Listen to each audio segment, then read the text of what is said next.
travaille aussi en chromothérapie, donc j'ai plusieurs filtres de couleurs que je vais adapter selon la pathologie de mon client et selon ce que je dois traiter.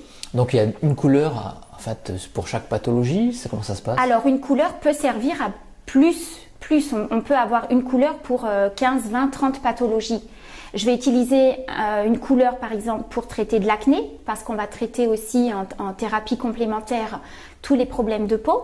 Et ce même filtre, je vais pouvoir l'utiliser aussi pour une douleur. D'accord, c'est par rapport à la longueur d'onde de la couleur? Exactement, exactement. Je travaille aussi avec les longueurs d'onde, tout à fait. Et le temps, la durée. Donc par exemple, je vous dis pour une jeune fille que je vais traiter en acné, je vais rester 5 minutes avec ce filtre bleu, admettons. Et puis une autre personne pour une douleur ou une cicatrisation, je vais l'utiliser un quart d'heure, 20 minutes.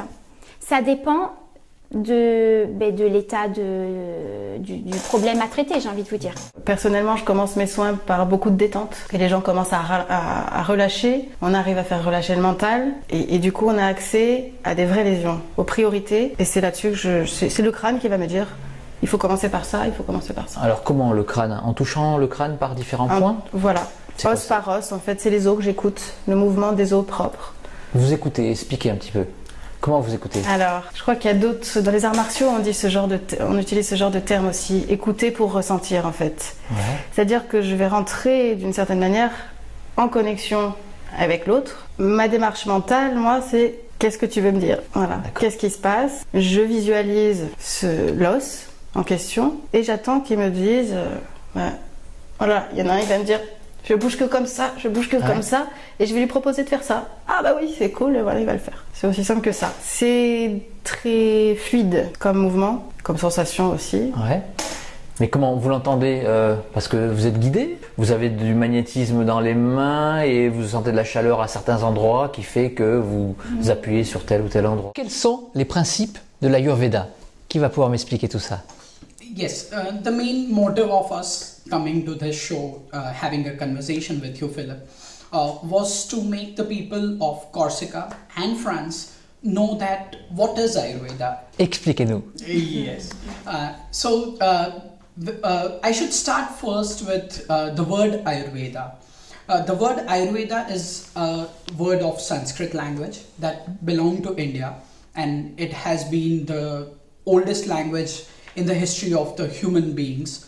So, and it is also considered one of the languages which is very near to the gods. And the word Ayurveda is described and is made up of two words. The first one is Ayu and the second one is Veda.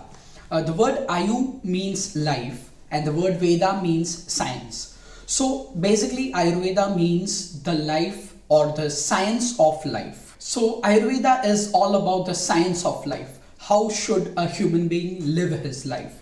What he should do in his life? And how he should approach his well-being, his surroundings, his environment, and how to remain healthy and fulfill his duties or the karma for which he has been born in this world. J'ai déjà reçu quelques hypnothérapeutes qui étaient issus de l'école ericksonienne. Vous, quelle est votre approche? Alors moi j'ai une approche ericksonienne au départ, mais j'ai complété par une approche hellmanienne, c'est-à-dire une approche un peu plus d'hypnose directive et dirigiste, qui va permettre non seulement à la personne de travailler sur la solution, et bien sûr d'éviter le symptôme, parce qu'on n'est pas là pour travailler sur un symptôme. Alors je prends un exemple, l'addiction, les kilos, telle et telle pathologie, bien qu'on ne soit pas dans l'obligation de parler, je dirais, de technique médicale, puisque c'est pas une technique médicale, c'est une technique complémentaire. À ma décharge, je peux encore parler du patient, puisque je suis soignant de profession. Ah, soignant de profession. Donc, qu'est-ce que vous faisiez? Alors, je suis responsable d'un service d'imagerie médicale, donc un service de radiologie, où j'ai découvert l'hypnose, justement, en radiologie, à travers la mammographie, c'est-à-dire l'examen des seins des femmes, pour dépister le cancer ou toute autre pathologie. Et on s'est aperçu que, comme c'est un examen qui est classé douloureux, en introduisant un petit peu d'hypnose conversationnelle, c'est-à-dire en détournant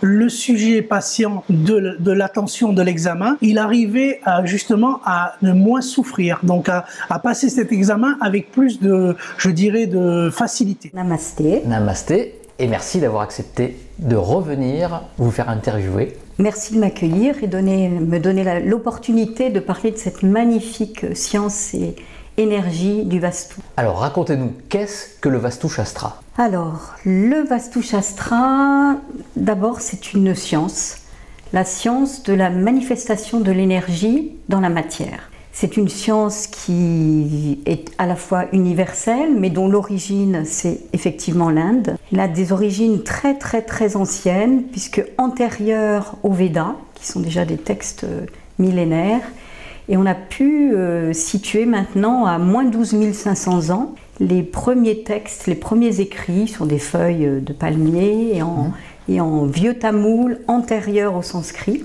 Donc on a eu les premiers traités qui s'appellent Shastra, traités, concernant le Vastu. Cette science, elle s'appelle Vastu Shastra, traité du Shastra qui veut dire habitat, habitation. D'accord.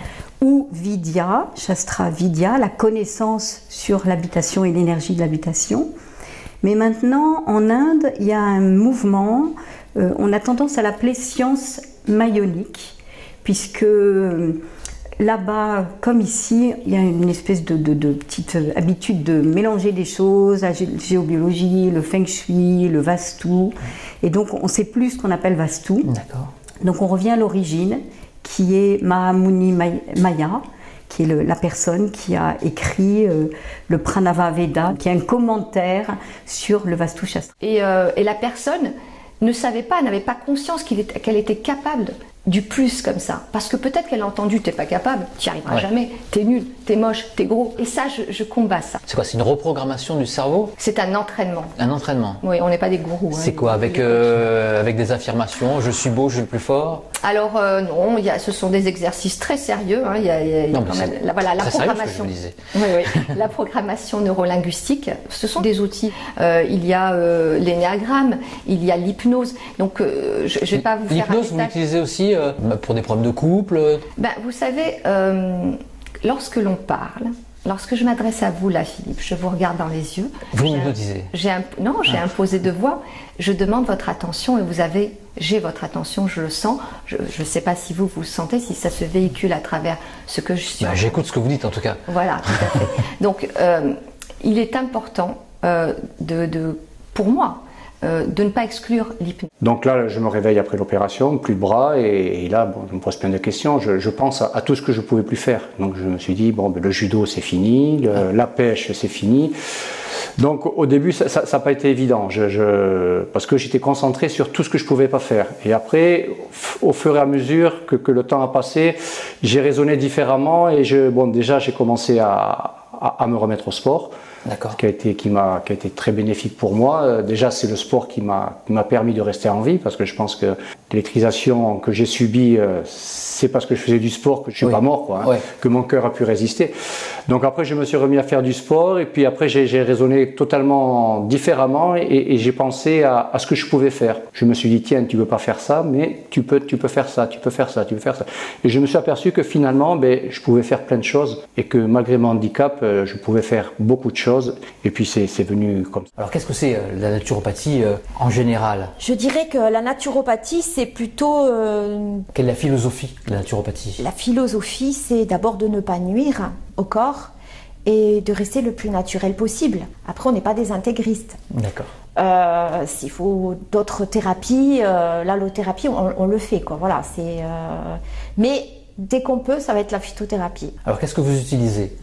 Moi, je travaille avec beaucoup de plantes, des plantes adaptogènes. Alors, les plantes adaptogènes, ce sont des plantes qui vont aider le corps, en fait, à reprendre certaines capacités à lutter contre le stress. Mais quand je parle de stress, c'est tous les stress, quoi. Ça veut dire peut-être les stress de pollution, et en fait, tous les stress. Voilà. Et ces plantes ont l'intelligence, en fait, d'agir là où il faut, ni trop, ni pas assez. C'est une espèce de conscience de plante, en fait. Mais voilà, ça peut être l'olivier, tout simplement, est une plante adaptogène. On s'en sert comme antibiothérapie, comme régulateur de l'hypertension, pour réguler les flores intestinales. Enfin, c'est une plante magique.